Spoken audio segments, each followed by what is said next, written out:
Welcome back mga katambalan, mga hot topic and issue, pag-usapan natin. Update po tayo kay Barbie Fortesa at kay David Licauco kung saan nga po ay nag-post itong si Barbie ng ilang mga eksena sa nalalapit nga po na finale ng Beauty Empire. At kinakilagan naman sina David at Barbie nang lumabas na nga ang karakter ni David bilang Javier kung saan nga po ay kinomport itong si Nurit. Samantalang si Barbie naman po ay nag-post sa kanyang social media account kasama nga po si Genre at nasa bookstore nga po itong si Barbie.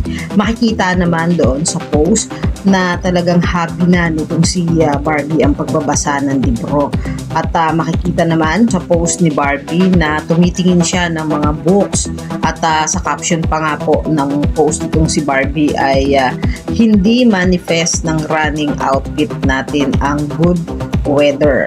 Na nakapang running outfit nga po itong si Barbie habang nasa bookstore at tumitingin nga po ng mga libro. Samantalang si David Licauco naman po ay nag-post din ng Harana Experience Pambansang Ginoo. Ito po ay para naman sa Verbaid at ito nga po ay sa August 28. Bukas na po yan ng 2 p.m.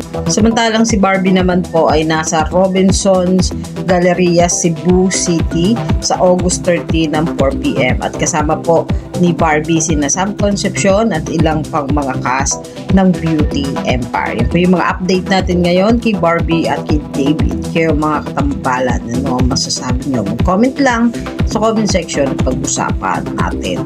Yan ang mga hot topic and issue dito lamang sa Tambalang JK.